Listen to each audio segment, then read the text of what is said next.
ಪುರುಷೋತ್ತಮ ಮಾಸ ಭಕ್ತರ ಎಲ್ಲ ಇಚ್ಛೆಯನ್ನು ಕಲ್ಪವೃಕ್ಷದ ಹಾಗೆ ಅಂದರೆ ಡಿಸೈರ್ ಟ್ರೀಯ ಹಾಗೆ ಪೂರ್ತಿ ಮಾಡುತ್ತೆ. ಈ ಮಾಸದಲ್ಲಿ ಯಾರಾದರೂ ವ್ರತ ಮಾಡಿದರೆ ಅವರ ಪೂರ್ವಜನ್ಮದ ಎಲ್ಲ ಪಾಪಗಳು ಕೂಡ ನಷ್ಟವಾಗತ್ತೆ.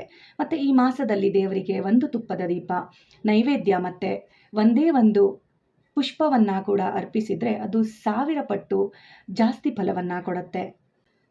ಮೇ 17ರಿಂದ ಜೂನ್ 15ರವರೆಗೆ ಬರ್ತಾ ಇರೋದು ಪುರುಷೋತ್ತಮ ಮಾಸ, ಅಧಿಕ ಮಾಸ, ಹಾಗೂ ಇದನ್ನು ಮಲಮಾಸ ಅಂತ ಕೂಡ ಹೇಳ್ತಾರೆ. ನಮಗೆಲ್ಲ ಗೊತ್ತು, ಈ ಅಧಿಕ ಮಾಸದಲ್ಲಿ ನಾವು 33 ಅನ್ನುವಂತಹ ಈ ನಂಬರ್ಗೆ ಒಂದು ವಿಶೇಷವಾದ ಸ್ಥಾನವನ್ನು ಕೊಡ್ತೀವಿ. 33 ದೀಪ ಹಚ್ಚೋದು, 33 ತರಹದ ನೈವೇದ್ಯವನ್ನು ತಯಾರಿಸೋದು, 33 ಪ್ರದಕ್ಷಿಣೆಯನ್ನು ಹಾಕೋದು. ಇದು ಯಾಕೆ 33 ಸ್ಪೆಷಲ್ ನಂಬರ್ ಅಂತ ತಿಳ್ಕೊಳ್ಳೋಣ.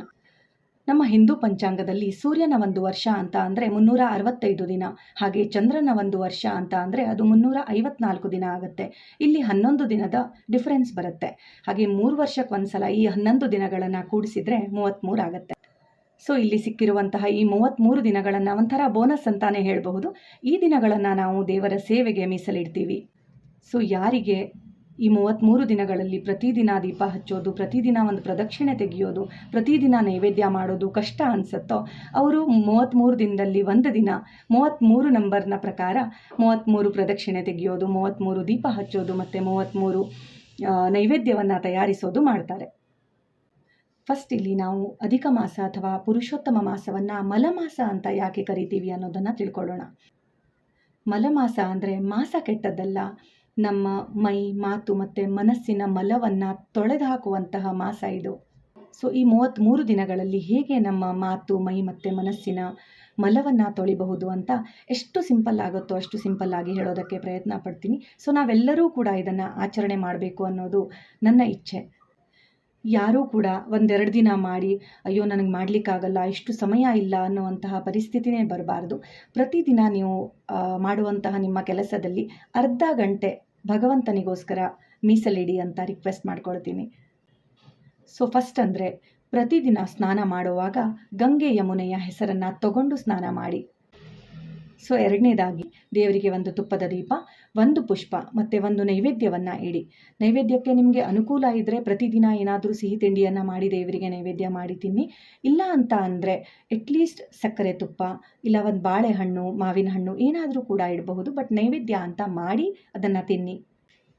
ಮೂರನೆಯದಾಗಿ ತುಳಸಿಗೆ ಒಂದು ಸ್ವಲ್ಪ ನೀರು, ಅರಿಶಿಣ, ಕುಂಕುಮ ಮತ್ತು ಹೂವನ್ನು ಹಾಕಿ ಹಾಗೆ ಅಟ್ಲೀಸ್ಟ್ ಒಂದು ಪ್ರದಕ್ಷಿಣೆಯನ್ನು ತೆಗೀರಿ. ಸೊ ನಾನಿವಾಗ ಹೇಳಿರೋದನ್ನು ಮಾಡೋದಕ್ಕೆ ಬರೀ ಒಂದು 5 ನಿಮಿಷ ಸಾಕಾಗತ್ತೆ.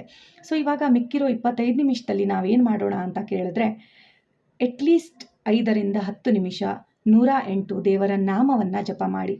ಸೊ ಇದು ಪುರುಷೋತ್ತಮ ಮಾಸವಾದ್ದರಿಂದ ರಾಮನೋ, ವಿಷ್ಣುನೋ ಅಥವಾ ಕೃಷ್ಣನೋ ಯಾವುದಾದ್ರೂ ಒಂದು ನಿಮಗೆ ಇಷ್ಟವಾಗಿರುವಂತಹ ದೇವರ ಹೆಸರನ್ನು 108 ಸಲ ತಗೊಳ್ಳಿ. ಸೊ ಇನ್ನು 15 ನಿಮಿಷ ಮಿಕ್ಕಿರತ್ತೆ. ಅದರಲ್ಲಿ ನಾವು ಏನು ಮಾಡಬೇಕು ಅಂತ ಅಂದರೆ ನಮ್ಮ ಭಗವದ್ಗೀತೆಯಲ್ಲಿ ಇರುವಂತಹ 15ನೇ ಅಧ್ಯಾಯ ಪುರುಷೋತ್ತಮ ಯೋಗ ಅಂತ ಇದೆ. ಇದರಲ್ಲಿರೋದು ಬರೀ 20 ಶ್ಲೋಕಗಳು ಮಾತ್ರ.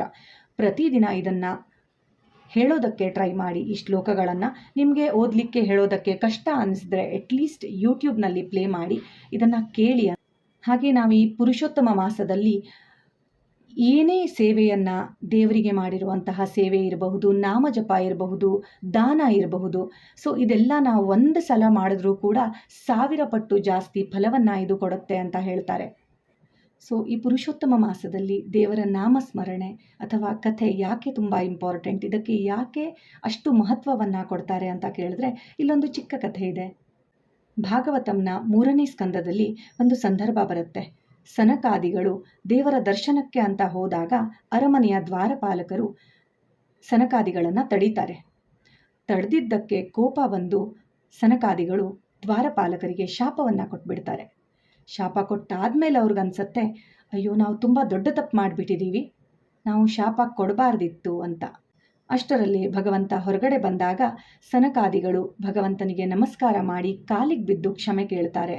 ನಿನ್ನ ದರ್ಶನಕ್ಕೆ ಬಂದಂತಹ ನಾವು ದ್ವಾರಪಾಲಕರಿಗೆ ಕೋಪ ಬಂದು ಶಾಪ ಕೊಟ್ಬಿಟ್ಟಿದ್ದೀವಿ.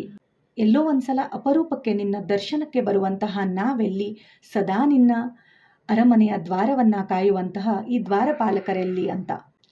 ಹೇ ಭಗವಂತ, ನಮ್ಮ ಈ ತಪ್ಪಿಗೆ ನೀನು ಯಾವ ನರಕ ಕೊಟ್ಟರೂ ನಾವು ಅನುಭವಿಸ್ತೀವಿ, ಆದರೆ ಆ ನರಕದಲ್ಲೂ ಕೂಡ ನಿನ್ನ ನಾಮಸ್ಮರಣೆ ನಮ್ಮ ಕಿವಿಗೆ ಬೀಳೋ ಹಾಗೆ ಆಗಲಿ ಅಂತ ರಿಕ್ವೆಸ್ಟ್ ಮಾಡ್ತಾರೆ. ಇಲ್ಲಿ ನಾವು ತಿಳ್ಕೊಳ್ಬೇಕಾಗಿರೋದಿಷ್ಟೇ ಸ್ನೇಹಿತರೆ, ಸನಕಾದಿಗಳು ನರಕದಲ್ಲೂ ಕೂಡ ದೇವರ ನಾಮಸ್ಮರಣೆಯನ್ನು ಕೇಳ್ಕೊಂಡಿದ್ದಾರೆ ಅಂತಂದರೆ ನಾವು ಅಟ್ಲೀಸ್ಟ್ ನರಕದಲ್ಲಾದರೂ ಇಲ್ಲ, ಇಂತಹ ಪುಣ್ಯ ಭೂಮಿ ಭರತ ಭೂಮಿಯಲ್ಲಿ ಹುಟ್ಟಿದ್ದೀವಿ. ಸೊ ಈ ಪುರುಷೋತ್ತಮ ಮಾಸದಲ್ಲಿ ಅಟ್ಲೀಸ್ಟ್ ನಮಗೆ ಒಂದು ಸಂದರ್ಭ ಕೊಟ್ಟಿದ್ದಾನೆ ದೇವರು. ಎಷ್ಟಾಗತ್ತೋ ಅಷ್ಟು ನಾಮ ಜಪ, ಎಷ್ಟಾಗತ್ತೋ ಅಷ್ಟು ಸೇವೆ, ಗೋ ಸೇವೆ, ಅನ್ನದಾನ ಮತ್ತು ದೇವರ ಕಥೆಗಳನ್ನು ಕೇಳುವಂತಹದ್ದನ್ನು ಮಾಡಿ ನಮ್ಮ ಮೈ ಮನಸ್ಸು ಮತ್ತು ಮಾತಿನ ಮಲವನ್ನು ತೊಳ್ಕೊಳ್ಳೋಣ ಅಂತ ಹೇಳ್ತಾ, ಹರೇ ಕೃಷ್ಣ.